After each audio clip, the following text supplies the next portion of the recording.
The tide was low that morning, the kind of gray calm that makes you hear your own heartbeat. In the quiet of my study, the grandfather clock marked every second like a verdict. It's strange. After a lifetime of order and reason, silence can feel like cross-examination. The phone rang once, twice. I almost didn't answer. It was my daughter. Her voice came bright, careful, like someone rehearsing good news that wasn't quite true. "Dad," she said, "we handled your will for you. Everything's taken care of." Before we continue, don't forget to like this video, subscribe to the channel and turn on the bell icon, so you never miss a story like this one. Handled my will. The words rolled through me heavier than they should have. "I wasn't aware it needed handling," I said. She laughed softly, a lawyer's laugh, smooth around the edges. "Oh, come on, Dad, you've been meaning to update it since Mom passed. We just moved things forward, made sure you're protected." Protected. That word always hides something sharp underneath. I heard my son-in-law's voice faintly in the background, measured, professional. "Tell him the executor clause is standard," he said. "Executor clause, standard." I'd written and read enough wills to know that standard is where trouble starts. "I appreciate the initiative," I told her, "but I'll want to look over whatever you've drawn up." "Of course," she said quickly, too quickly. "We'll bring the papers by this weekend, just sign where I flagged. It's all very simple." Simple. Nothing about family or law is ever simple.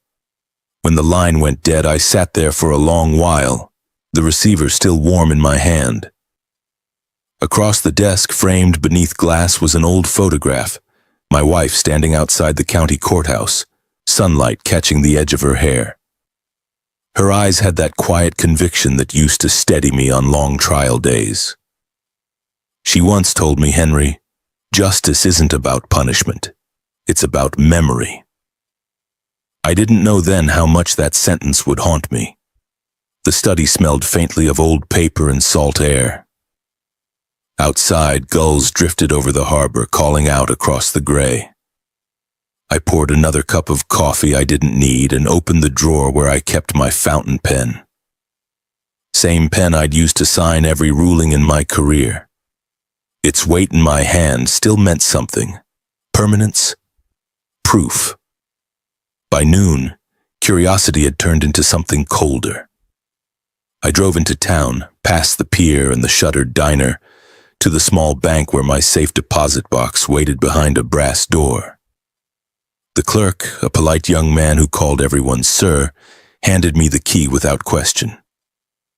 Inside the vault's still air, I opened the box and pulled out a blue folder, my last will and testament written 5 years earlier. I unfolded the first page, expecting familiar lines, but the language had changed. The clause establishing my wife's memorial, scholarship fund was gone. The remainder of my estate now passed in full to primary heirs, and the executor named was no longer the neutral firm I'd appointed years ago. It was my daughter and her husband acting jointly. I stared at my own signature. The ink looked slightly wrong, darker bled into the fibers instead of lying clean on top, and the notary stamp on expired 2 years ago. Someone had used my old form, my old template, and imitated my hand. I felt a flicker of something I hadn't felt since the bench, a blend of disbelief and rising heat beneath the ribs. They hadn't helped me. They'd replaced me. The bank's fluorescent lights hummed above, cold and indifferent. I slipped the forged document back into the folder, closed the box, and signed out as calmly as if I'd checked the weather. Years in court teach you the value of composure. You never show shock until you know who's watching. Back home, the house seemed even quieter than before. My wife's chair faced the window, her shawl still folded across the back. For a moment, I let my hand rest there. It felt like touching a verdict that had already been written. I poured a small drink, bourbon one finger, and sat by the fireplace without lighting it. The sea wind pushed against the old windows, making them sigh. I closed my eyes and heard her voice again, the one that used to keep me honest. Don't react, Henry. Observe first. Always observe. So I did. I pulled open the bottom drawer of my desk. Inside was a small digital recorder, the kind a court reporter had given me on my retirement day. I replaced its batteries, checked the red light, and set it on the edge of the desk. Tomorrow, when my daughter arrived with her neatly flagged pages and careful smile, I'd be ready. Not as a sentimental father, not as a confused old man, but as Henry Wallace, the man who once believed the law could save anyone, even family. And as I sat there listening to the restless sea outside, I whispered into the quiet, "You handled my will, but you forgot who taught you what a signature means." Morning broke with a pale stripe of light across the harbor. I hadn't slept much. The smell of salt and paper still clung to my hands. When you've spent a lifetime proving what is true and what is forged, it's hard to sit still knowing someone has written your name without you. The phone stayed silent on the desk. Good. I wasn't ready to hear another rehearsed sentence from my daughter. I wanted facts, ink, pressure marks, pen strokes that could speak louder than love. I drove north, an hour inland, to a house set back from the road where an old colleague lived. His name was Daniel, a retired FBI document examiner. We'd worked together on cases years ago, kidnapping notes, insurance fraud, a few counterfeit wills. He'd once told me that handwriting never lies. It only tells the truth slowly. When he opened the door, he looked older, but still sharp behind the glasses. "Henry Wallace," he said, "I thought you'd hung up your curiosity with the robe." Apparently not. Over coffee, I laid the papers on his table. He studied them under a magnifying lamp, eyes narrowing as the grain of the paper came into focus. 10 quiet minutes passed. The tick of his wall clock was the only sound. Finally, he said, "This isn't your hand. Whoever traced you did it from a digital sample. Probably scanned an earlier signature and printed it onto the page before pressing a pen over it. Amateur but careful," I exhaled through my teeth. "You can verify that?" "I can prove it." He looked at me. "Henry, this isn't just family trouble. This is federal forgery, and the notary stamp expired. That's fraud layered on fraud." I nodded, staring at the ink that wasn't mine. I used to think betrayal was something that happened in courtrooms. Turns out it can wear your blood. He gave me a small envelope. "My report will be ready in 2 days. You'll have written proof." Driving home, the sky had turned the color of pewter. I could see the house from the bend in the road, standing there like it knew secrets I hadn't uncovered yet. Inside, I placed the forged pages beside my wife's photograph. Her eyes in that picture always looked like they could tell when someone was lying. I poured a cup of black coffee and sat down to write notes in a small leather journal. I listed times, dates, and every phrase my daughter had used on the phone. Handled your will. Simple. Protected. Words are evidence too. I underlined each one twice. That evening, the phone finally rang again. "Dad," she said, "we'll be there at 11 tomorrow with the notary. Don't worry about lunch. We'll bring something light." "Fine," I answered. My voice sounded calm even to me. Years on the bench had trained me for that tone, the one that makes juries lean forward without knowing why. After she hung up, I stared out at the dark window until my reflection disappeared and all I saw was the sea moving.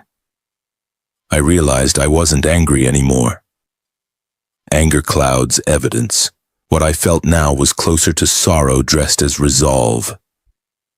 I took the recorder from the drawer again, checked the batteries, and placed it behind a stack of law journals on the credenza. Tomorrow, every word spoken in this house would live on tape. Before bed, I wrote a short note to myself in my wife's old stationery. Do not confront. Document. I left it on the nightstand like a prayer. Sleep came in fragments. Dreams of courtrooms without walls, of voices echoing in empty chambers. When the morning light returned, I put on the suit I hadn't worn since her funeral. The fabric felt heavier now, almost armored. At 11 sharp, a car door slammed outside. Through the window, I saw my daughter's silhouette in a tailored coat carrying a leather folder. Her husband a step behind her, smiling like a man who's already won.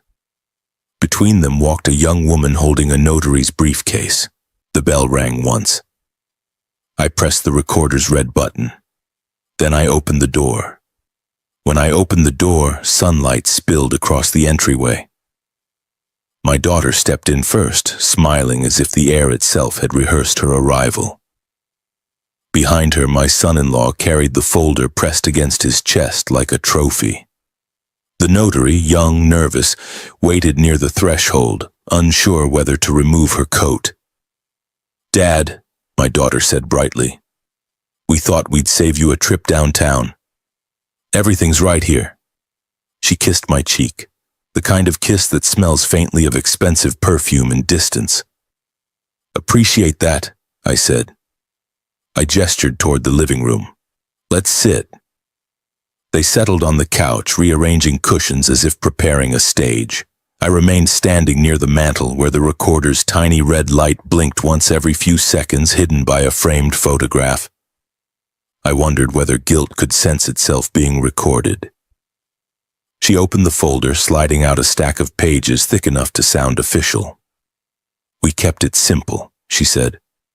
"Power of attorney, revised executor, updated bequest schedule." "Bequest schedule?" I asked. My son-in-law spoke for the first time. "It just outlines asset distribution, standard for estate optimization." His tone was smooth, professional, but something inside me caught on the word optimization. You optimize machinery, not memories. I leafed through the first few pages slowly. My name stared back at me from every paragraph.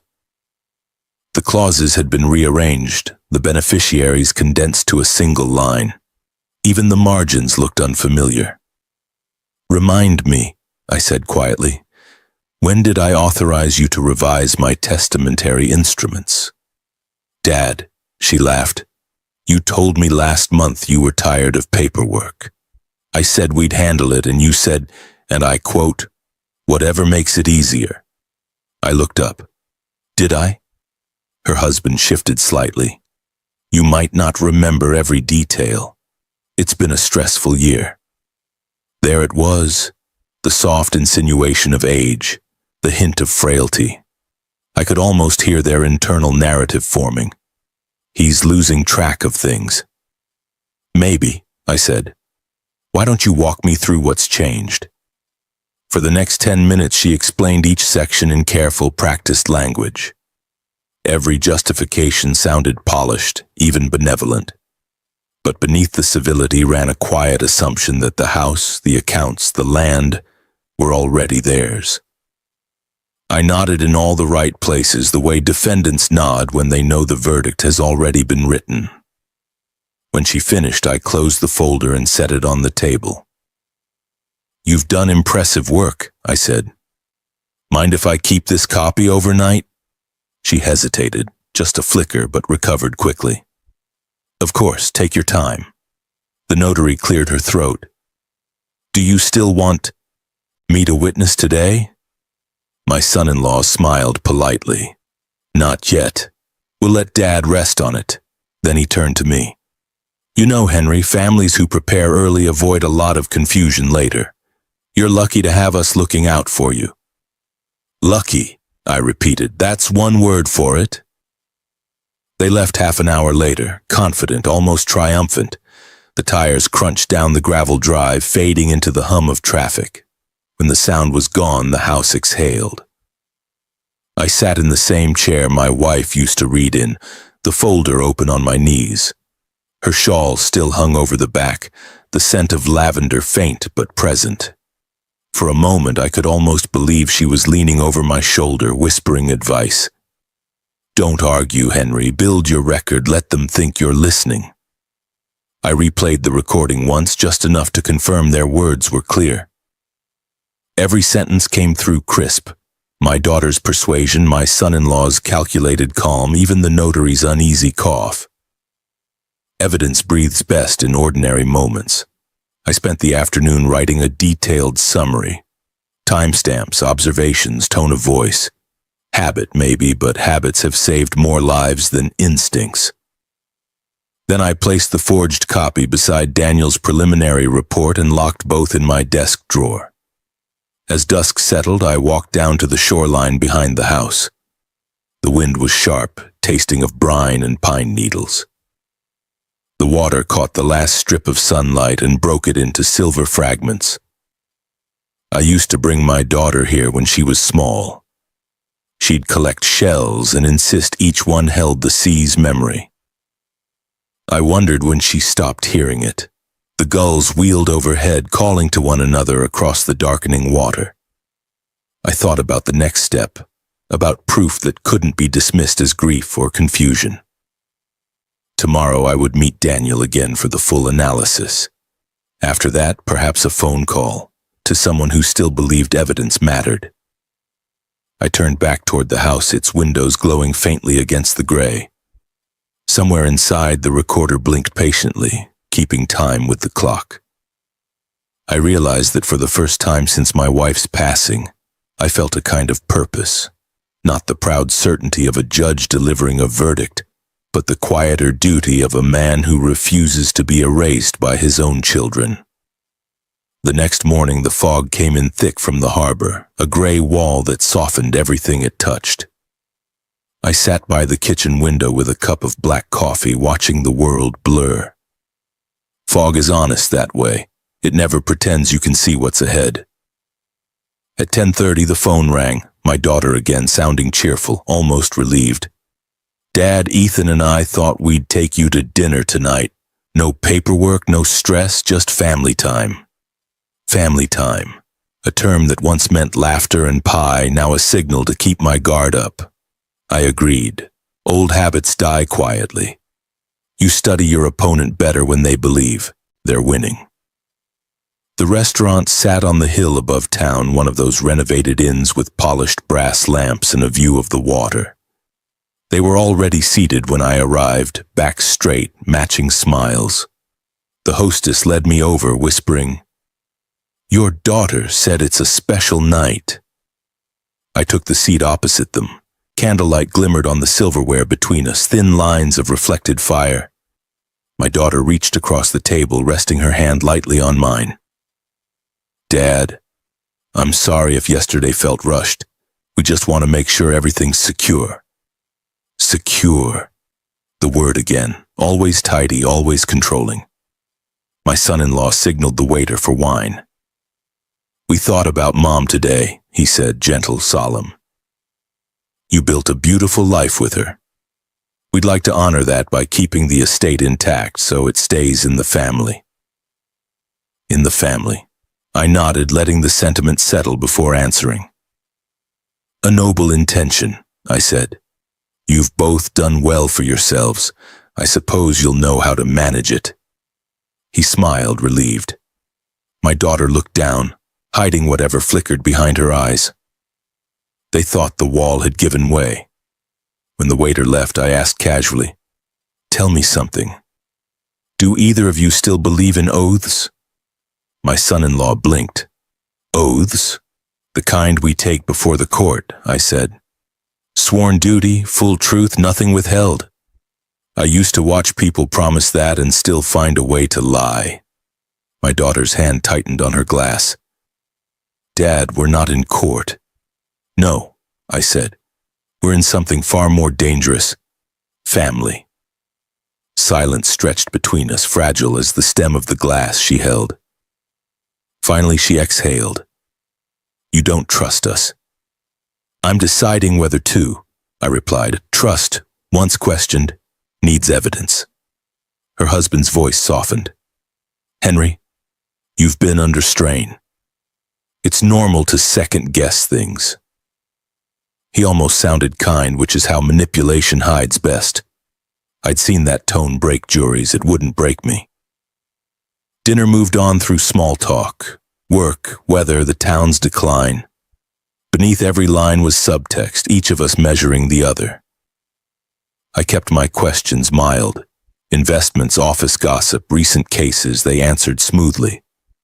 I stored every detail, every phrase, every inconsistency. When dessert arrived, I placed my fork down. "Your mother loved this place," I said.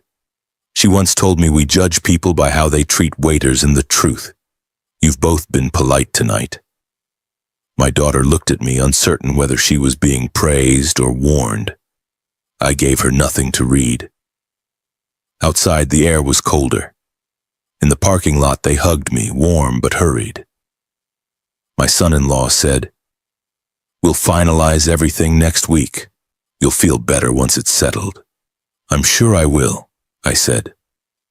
I watched their car disappear into the fog, taillights vanishing one by one. For a moment, the night was completely silent except for the ticking of my watch. It felt like a countdown. Back home, I set the small recorder on my desk, replayed snippets from dinner, their voices clear beneath the clatter of plates. Each polite phrase was another brick in the structure they'd built around me, but even careful builders forget foundations. I looked toward my wife's chair, the shawl still folded where she'd left it. "They think they're protecting legacy," I murmured. "They're protecting themselves." The clock struck midnight. I wrote in my journal, "They believe I've surrendered. Let them. Tomorrow I start collecting proof they can't rewrite."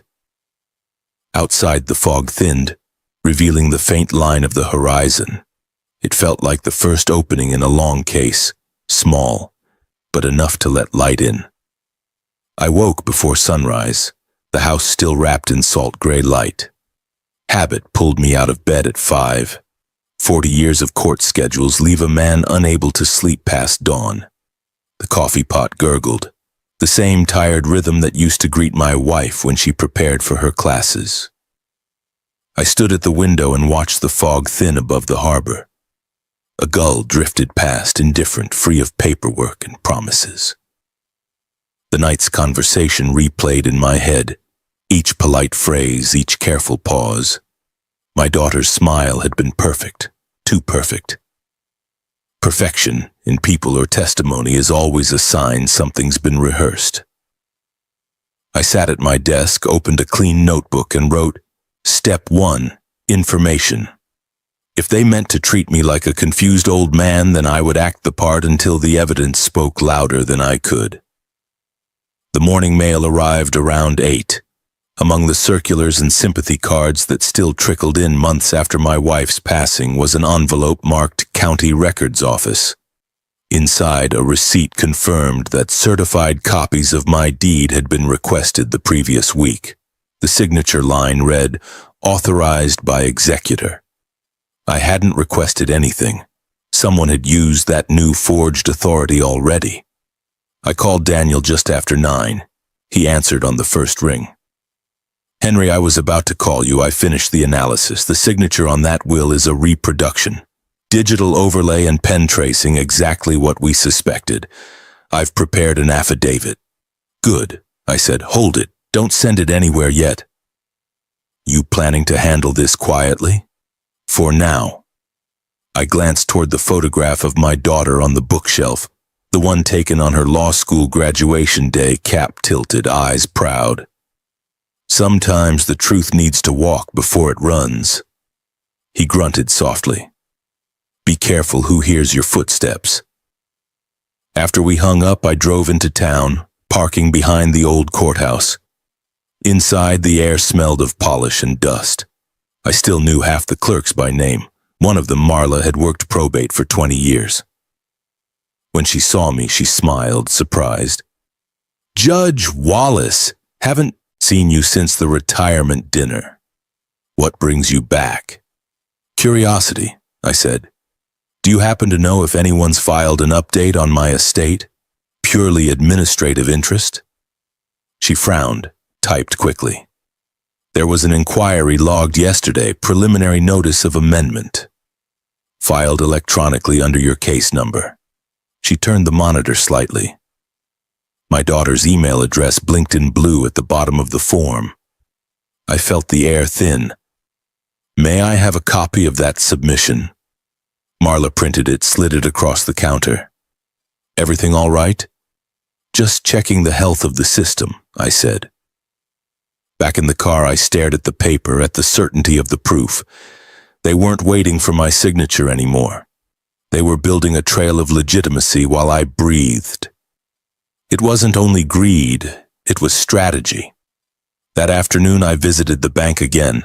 The manager, Tom Hastings, had served under me on the town's ethics committee years earlier. We shook hands, the kind reserved for men who still remember oaths.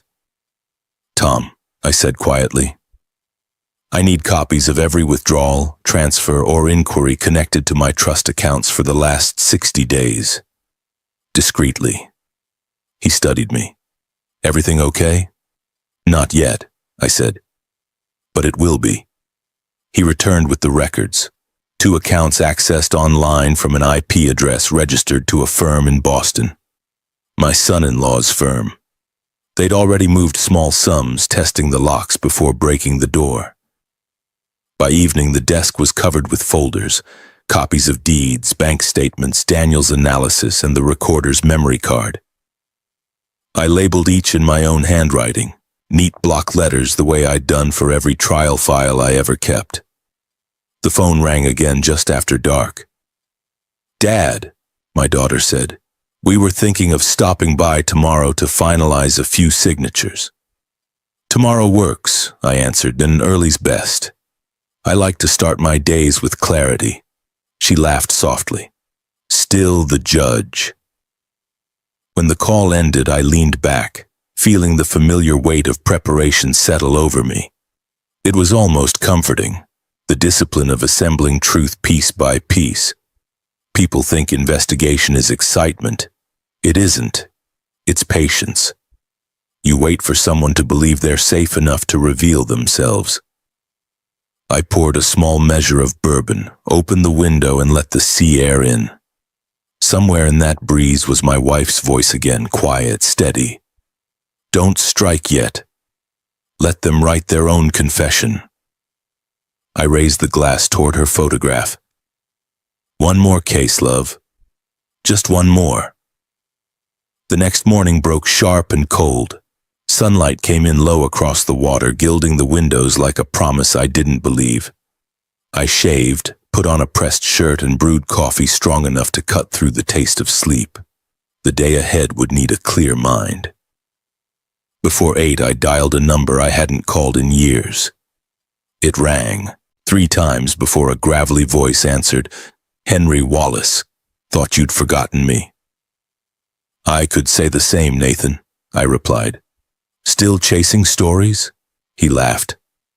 Stories chase me now. What kind are you offering? Nathan Reed had been the local paper's courthouse reporter back when ink still mattered. Since the paper folded, he'd turned into a one-man podcast about small-town scandals. He lived a few streets away, close enough that I could still picture the glow of his porch light on foggy nights. I need your ear, I said. Not your microphone. Yet. Then bring coffee. By 9, I was sitting in his kitchen, the smell of burnt toast and curiosity thick in the air. Nathan looked the same, beard going gray, eyes bright with the hunger of a man who never stopped watching. I slid the forged will across the table along with Daniel's report. He read fast, lips tightening as he turned the pages. They forged your name, he said finally, and tried to file it through the system. More than tried, I said. They've already started moving small amounts from my accounts. They're building a trail. He leaned back. You planning to go public? Not yet. I need every fact lined up, and I need witnesses who don't even know they're witnesses. He smiled faintly. That sounds like you. You never liked loud justice. Noise doesn't make the verdict truer, I said. It just drowns the confession. Nathan flipped through the report again. This would play well on record. A retired judge betrayed by his own blood. People love stories that prove greed never retires. I'm not here for clicks. I know. You're here because you need proof that can't vanish in family court. He wasn't wrong. I asked if he still had contacts inside the prosecutor's office, anyone who could verify an inquiry quietly. He did. He promised to ask around about the legality of the forged filings and any digital trail linking them to my daughter or her husband. As I left, he said, "Henry, you always taught me that the truth matters more than who tells it. If this goes public, you won't control the story. Are you ready for that?" "I'm ready for them to see themselves," I said. Back home, the answering machine blinked. A message from my daughter's number. "Dad, we're finalizing the trust schedule tomorrow. Ethan wants to bring our accountant. He says it'll make everything official." Her tone was bright, confident, as if the previous night's tension had evaporated. I played the message again and again. Each repetition sounded less like family and more like a transaction. Late in the afternoon, Nathan called back. "I spoke to an old contact in the county prosecutor's office. He says those electronic filings trace to a Boston IP registered under your son-in-law's firm. The timestamps line up exactly with the day you were at dinner. So they celebrated early," I said. "Looks like it." I thanked him and hung up. Outside, the wind had shifted from the east, carrying the smell of pine and salt. The tide moved fast, dragging bits of seaweed along the rocks. It reminded me of how evidence works. Everything surfaces eventually, no matter how deep it's buried. That night, I gathered the week's materials into one thick folder. I labeled it Family Trust, Phase 1. Inside, I placed copies of Daniel's affidavit, the county filing, the bank reports, and Nathan's notes. Each piece was a heartbeat in the body of a crime that hadn't yet admitted its own name. At midnight, I opened my wife's old journal, the one she used for grocery lists and sudden thoughts. On the first empty page, I wrote, "They think I'm a problem to manage. Tomorrow, I remind them I'm a witness." When I closed the book, the wind had died.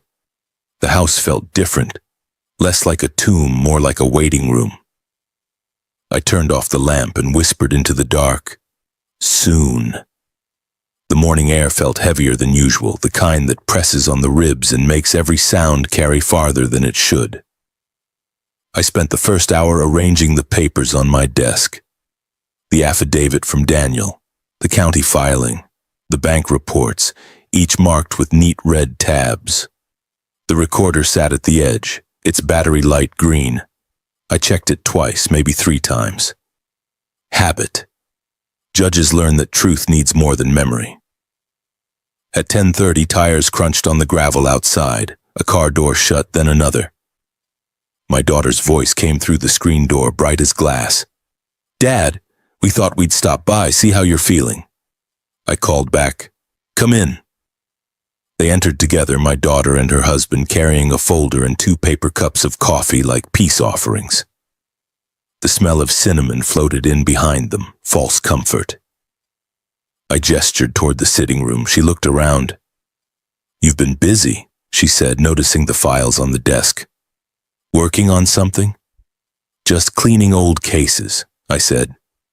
"Can't quite let go of the habit." Her husband smiled, too easy. "You always were thorough, Henry. That's what we love about you." They sat on the couch. My daughter crossed her legs, smoothing her skirt with one careful motion. The performance had begun. "We didn't mean to overwhelm you with paperwork," she said. "We just want everything squared away so you can relax. You've earned peace." "I appreciate that," I said. "Peace is a rare luxury."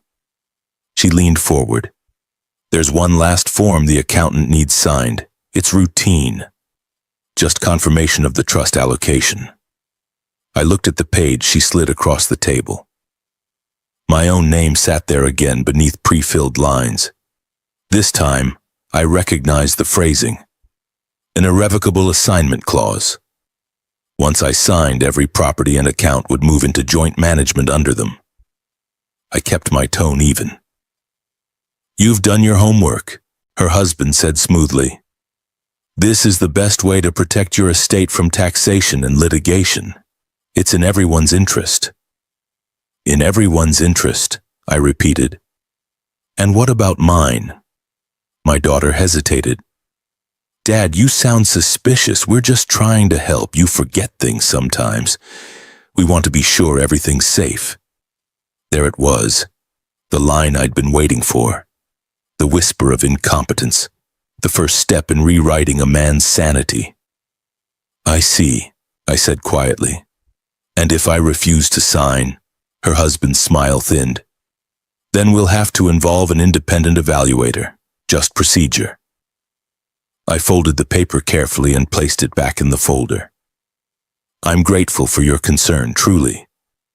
But you'll understand if I prefer to read every clause myself." "Of course," she said, standing. "We don't want you stressed." She hugged me lightly, her perfume sharp against my throat. "Try to rest, okay? I'll call tomorrow."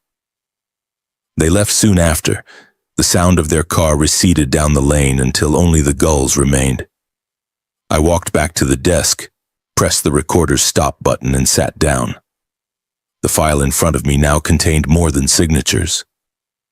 It contained voices, tone, pauses, hesitation, the anatomy of deceit.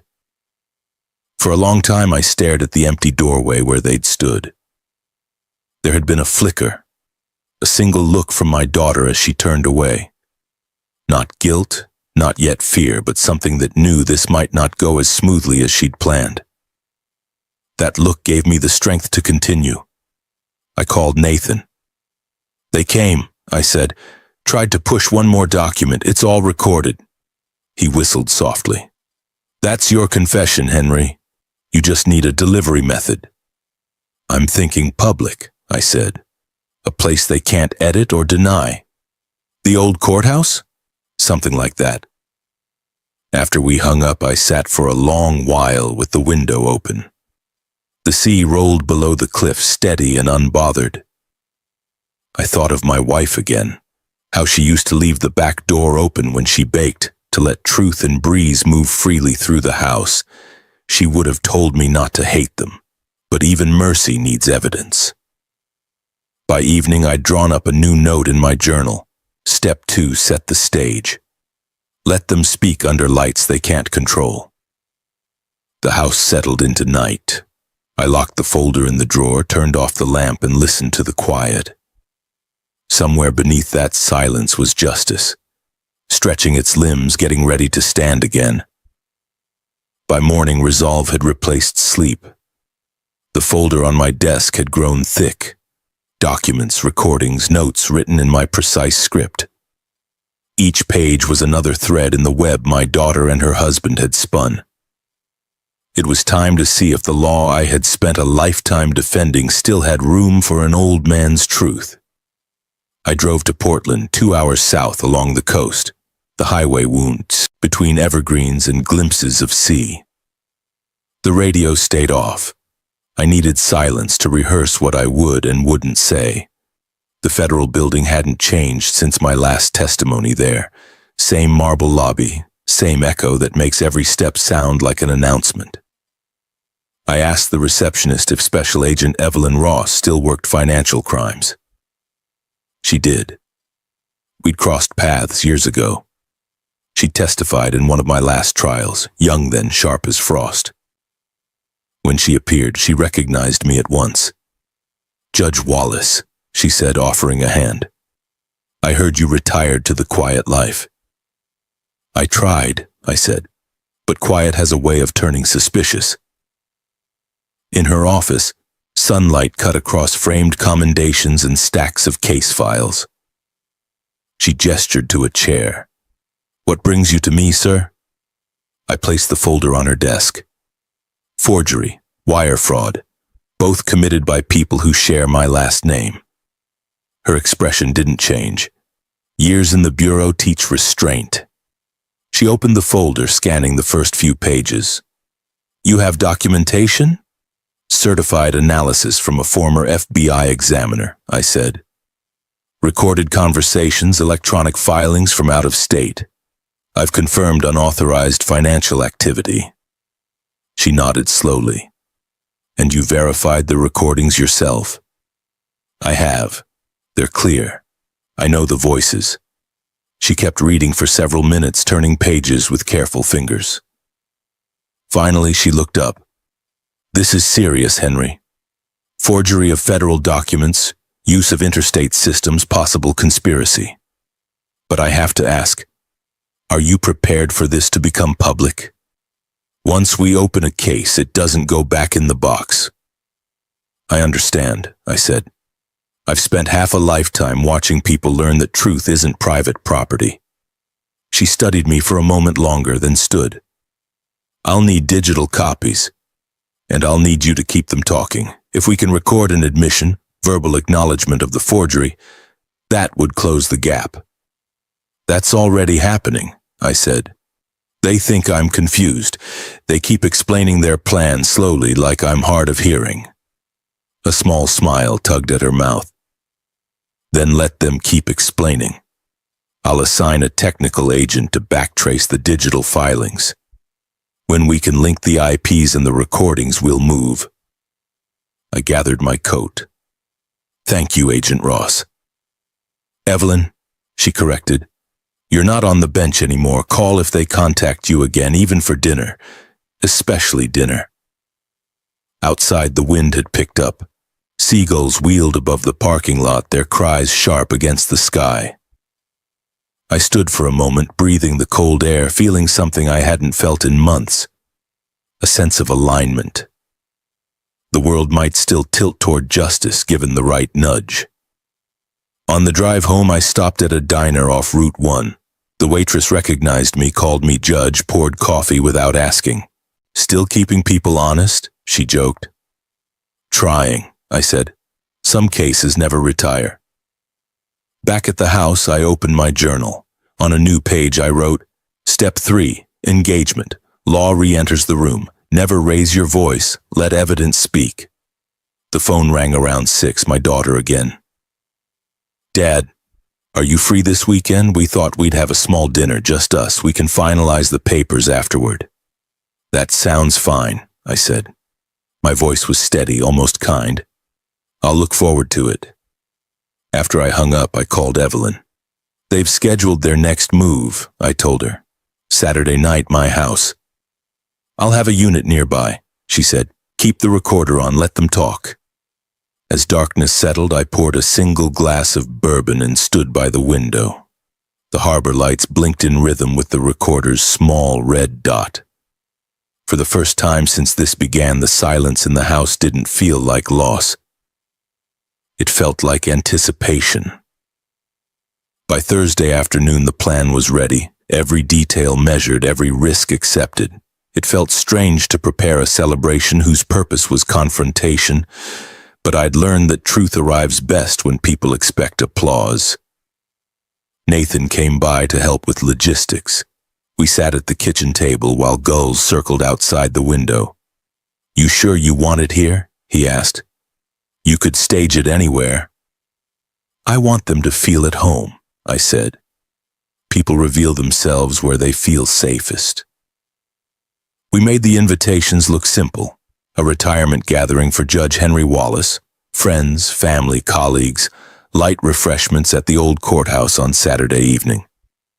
Nathan would film the event as part of a local legacy project. The FBI team would blend in among the guests, discreet but close. Evelyn had arranged everything with a precision that reminded me of court schedules, down to the seating plan.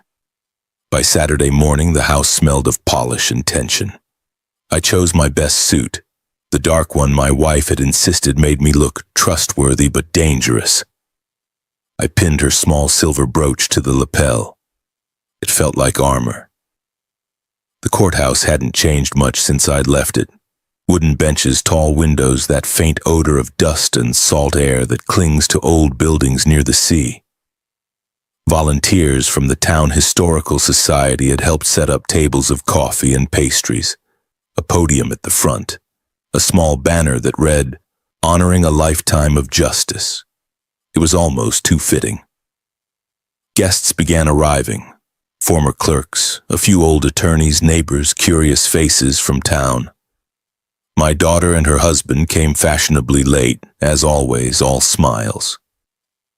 They moved through the crowd with ease, shaking hands, thanking people for celebrating Dad. I watched them from the podium, noting every gesture, every shared glance. Confidence radiated from them like heat. Evelyn approached quietly, dressed in civilian clothes, blending in. "We're set," she murmured. "The recording equipment's patched through the main PA system. Your cue is just after your opening remarks." I nodded, heart steady. "Let's begin." When the room filled, I stepped to the podium. Applause rose, warm, genuine. It took a moment to realize that some of them still saw me as the judge I once was, not the father standing at the edge of betrayal. "Thank you," I began. I wasn't sure what to call this evening. A farewell, perhaps, though I'm not going anywhere.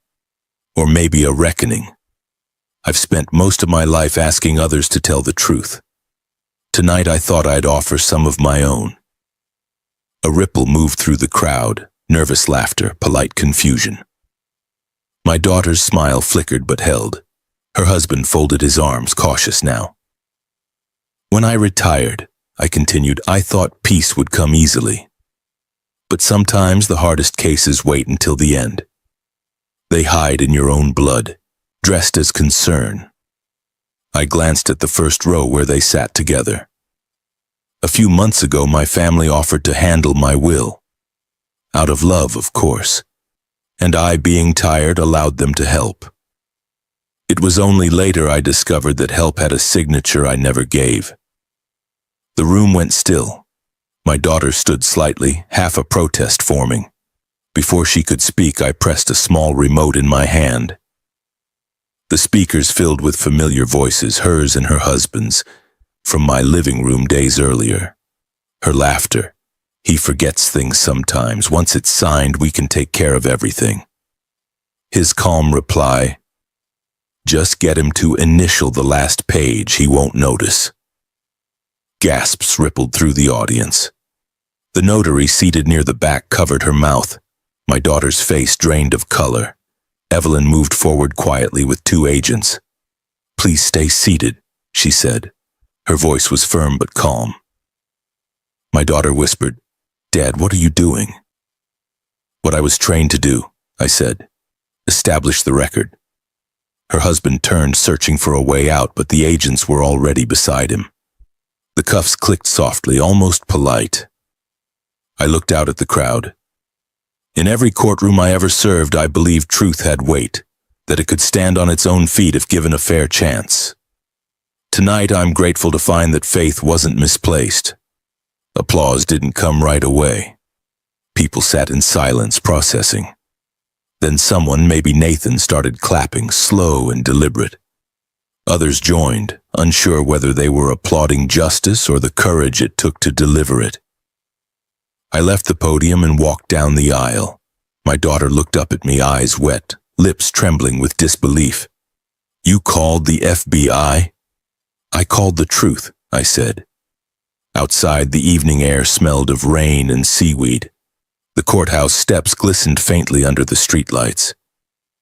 I stood there for a long while, watching the agent's car pull away until the sound of sirens faded into the distance. Nathan came up beside me. "You okay?" "I'm alive," I said. "That's a start." He nodded. "Hell of a story." "Not yet," I said. "Stories end when you stop feeling them. I'm not there." The night after the courthouse felt longer than any I'd lived through. The adrenaline that had carried me through the speeches drained away, leaving a hollow quiet that echoed against the walls. I sat in the study with the lights off, the folder still open on my desk. its pages no longer necessary but impossible to put away. The house smelled faintly of rain and old wood. I could hear the tide coming in through the open window, steady, unbothered. For years I had believed the rhythm of the sea could wash anything clean. That night I wasn't so sure. The phone started ringing before dawn. Reporters, lawyers, people I hadn't spoken to in years. I let them all go to voicemail. By noon, the first headlines were online. Retired judge exposes family forgery at gala. My name had become its own headline. Nathan arrived around 1 carrying sandwiches in the weariness of a man who'd spent the morning answering too many questions. "They're running the recording everywhere," he said. "Every station has it. Some calling it justice, some calling it spectacle." "Both might be true," I said. He set the food down. "The Bureau's satisfied. They've charged your son-in-law. Your daughter's cooperating." "Cooperating?" I repeated. "That's the polite word for admitting what you hope no one would notice." Nathan hesitated. "She asked if she could see you." "Not yet." I looked at the recorder on the desk, its small red light still blinking. "That little device may have done more good than every verdict I ever signed." He nodded. "It reminded people that justice doesn't need robes." When he left, the house settled back into its silence. I turned the recorder off and rewound it to the beginning. The familiar click filled the room, followed by my daughter's voice. Bright, certain, full of control. Hearing it again, I didn't feel triumph, just fatigue. I had wanted proof. Now I had proof and nothing else. The sound of her laughter, the calm calculation in her husband's tone, these were evidence, yes, but they were also memories I could never erase. Every verdict cost something, and this one had taken the last illusion of family I possessed. That evening I met with Evelyn Ross at the federal office. She greeted me in the lobby, formal again. "You did well," she said. "The recording sealed the case." "I'm not sure well is the word," I replied. She studied me. "You wanted truth, you got it." "Truth doesn't guarantee peace," I said. "It only ends the argument." She nodded slowly. "That's still something." Back home, dusk settled like smoke over the harbor. I sat on the porch with the recorder in my lap, the same machine that had changed everything. I thought of my wife and the quiet certainty she carried, the belief that justice mattered because it kept us human. I wondered what she would have thought of tonight's kind of justice, recorded, replayed, consumed by strangers. For a long time I watched the last light fade over the water. Somewhere beyond the horizon, my daughter was sitting in a cell, replaying her own words. Maybe she was hearing the moment she crossed a line she couldn't uncross. I pressed the recorder's play button one final time, then stopped it halfway through her sentence. Enough. Some truths don't need to be repeated to stay remembered. Inside, I locked the folder away and wrote the simplest entry of my life. Case closed. Cost. Everything. Then I turned off the lamp, leaving the house to its quiet and the sea to its rhythm. The following morning began without birdsong. The harbor was still, the sky the color of ash before rain. I made coffee and sat at the table with the morning paper folded beside me. My own face looked back from the front page. Retired judge orchestrates family sting. A headline meant to sell papers, not to understand the story. I turned it over. I didn't want to see myself printed in black ink. Around 10, Nathan called. "They've booked them both in Portland, federal holding for now. The indictment lists wire fraud, forgery, and conspiracy." He paused. "They're calling it the Wallace case." "I spent my life putting names on cases," I said. "Never thought mine would be one." He hesitated. "Do you want to come down?" "Evelyn said she can arrange it." "I'll go," I said, though I didn't know why. The drive was slow. The rain had started, thin needles streaking across the windshield. The courthouse steps glistened, the same ones where my wife and I had once stood for photographs, smiling because we believed justice had edges you could see. Inside, the corridors smelled of disinfectant and coffee. Familiar, sterile. Evelyn met me at the security desk. "They've already had their preliminary hearing," she said. "Bail denied. You sure you want to see this?" "I've seen worse," I answered, though the words tasted wrong. Through the observation glass, I watched them. My daughter sat at the table, hands folded, hair pulled back, eyes fixed on the blank wall ahead.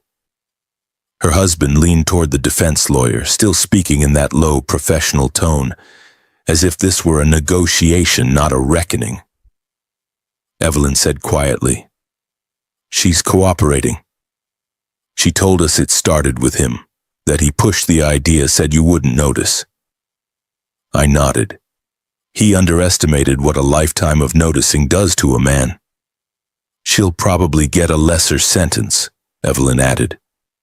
"If she keeps talking?" I watched my daughter lift her eyes toward the glass just once. Maybe she saw me, maybe she only saw her reflection. But the look that crossed her face wasn't hatred. It was something smaller. Bewilderment. The fragile shock of seeing a truth finally hold its shape. I couldn't stay long. The air in that corridor felt too thin. Outside, I stood beneath the overhang until the rain eased. When I reached my car, Nathan was waiting, leaning against the fender with 2 paper cups of coffee. "You did it," he said. "No," I told him. "The law did. I just remembered how to ask it to listen." He nodded, understanding. "People will make this into a story about revenge." "Let them," I said. "Every verdict looks like revenge to someone." We drove back in silence. When he dropped me at the house, the tide was turning again, higher this time. I walked down to the rocks and stood there until the water touched my shoes. The cold numbed my feet but cleared my head. Somewhere behind me, the phone was probably ringing again. Calls, statements, interviews. But I let it ring.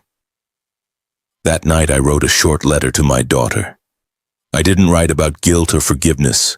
Those words lose their weight in letters. I wrote about the first time she'd followed me into court as a child, sitting behind the railing with her feet not touching the floor, watching me swear in witnesses. "You wanted to be like me," I wrote. "Somewhere along the way, you succeeded more than you knew." I sealed the letter and left it unaddressed on the desk. Before bed, I looked once more at the recorder resting in its drawer. The small red light was off now. Its work was done. Justice had spoken quietly but clearly. What remained was the silence afterward, the kind that decides what a man becomes next. A month passed before the house started to sound like home again.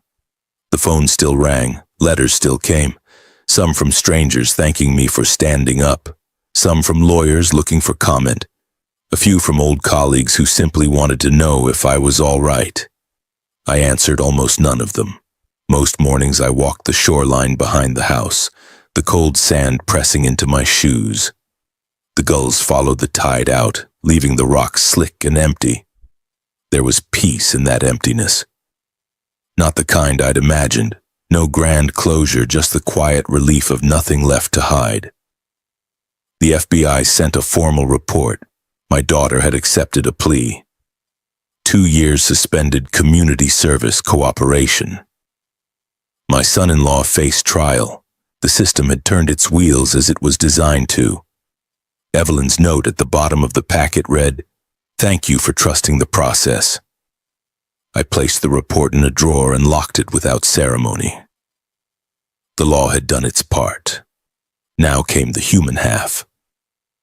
One gray afternoon, I drove to the halfway house where my daughter had been assigned community service. The building was small, run by a charity that helped families with legal troubles of their own. She was outside stacking boxes for a donation drive. When she saw me, she froze for a heartbeat, then set the box down and wiped her hands on her jeans. "Dad," she said softly. I nodded. "You're looking well. I didn't think you'd come." "I wasn't sure I would," I said. "But silence doesn't heal anything. It just makes the wound polite." We stood there with the salt wind moving between us. Finally, she said, "I'm sorry, not just for the papers, for forgetting who you were before all of this." I studied her face, the fatigue, the humility I hadn't seen in years. She looked older, stripped of the confidence that once made her untouchable. "The thing about truth," I said quietly, "is that it never stops asking for attention. It doesn't care if it ruins dinner or destroys a life. It just wants to be seen." She nodded. "I understand that now." "Good," I said. "Because understanding is the beginning of repair. Forgiveness comes later, if it comes at all." We didn't hug. We simply stood there until the light began to fade, two silhouettes on different sides of the same truth. Back at home, I found Nathan's latest article in my mailbox. The headline read, "When Justice Comes Home." He'd written about the case without embellishment, focusing instead on what he called the quiet courage of old age. He'd ended it with a line that caught me off guard. "Sometimes integrity sounds like a man refusing to raise his voice." I set the paper down and walked to the window. The sea was calm again, the kind of calm that comes only after storms have had their say. I poured a small glass of bourbon and raised it toward the empty chair by the fireplace. I kept my promise, I told my wife's memory. I didn't let the truth drown. For the first time in months, I felt something close to peace, not the blinding kind that erases pain, but the quieter version that sits beside it and says, "You can rest now." I closed the curtains, turned off the lamp, and let the night fill the room. Tomorrow would come like any other day, slow, gray, full of small, ordinary mercies. I'd wake, make coffee, walk the shore, and listen to the waves carry the past out to sea. Some verdicts aren't written on paper. They're written in the way you decide to keep living. Spring came slowly to the coast that year. The trees along the road began to show small, uncertain buds, and the harbor ice broke into drifting shards that clinked against one another like glass. I spent most mornings on the porch with a cup of coffee listening to the thaw. The world had started moving again, though more carefully than before. One morning, the mail truck stopped at the end of the drive. The carrier waved. "Got something certified for you, Judge," he said, handing me an envelope stamped with the seal of the state correctional system. I thanked him, waited until I was inside, and sat down at the kitchen table before opening it. The letter was short, written in my daughter's careful hand. "Dad, I know I don't deserve the time it takes to read this, but I'm writing anyway. You were right about truth. It doesn't stop demanding attention. Every day I replay what I said, what I did, and how certain I was that you'd never notice. I think I wanted to believe you were tired so I could stop feeling small beside you. I'm working now with families who've lost everything to bad signatures and false promises. I tell them that paper can't measure love, and sometimes I even believe it. If forgiveness comes, I'll be grateful. If not, I'll understand. Your daughter." The paper trembled in my hands. Not from anger, something else, quieter, heavier. I read it twice, then set it beside the half-finished cup of coffee. The edges of the page had absorbed a little of the steam, curling inward like the start of a bow. For a long time I didn't move. The house was full of small sounds, the tick of the wall clock, the hum of the refrigerator, the faint hiss of the sea beyond the bluff. Ordinary noises. The kind that used to mean peace before silence had become evidence. I walked into the study and opened the drawer where I'd kept the recorder. Its light stayed off now, its work complete. Beside it was the old letter I'd written but never sent. The one that ended with "You wanted to be like me." Somewhere along the way, you succeeded more than you knew. I placed her letter on top of mine, two truths finally sharing the same drawer. That evening, I visited the cemetery on the hill above town. The grass had started to show green again. My wife's headstone was simple, just her name, the years, and one line she'd chosen herself. Justice, if it means anything, must begin at home. I laid both letters beneath the vase of fresh wildflowers. I did what you'd have done, I told her. It wasn't easy, but it's finished now. The wind lifted slightly, carrying the smell of salt and pine down from the ridge. Somewhere far out on the water, a bell buoy rang, slow, deliberate, steady. I stood there until the last of the daylight folded itself into the sea, thinking about everything that had happened, and about how strangely quiet justice can sound when it finally lands where it belongs. When I got back home, I poured one last drink and opened my journal. The final entry was only 3 words. The record stands.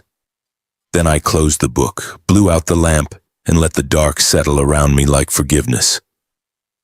If this story stayed with you, if it reminded you that truth, no matter how quiet, always finds its way home, take a moment before you go.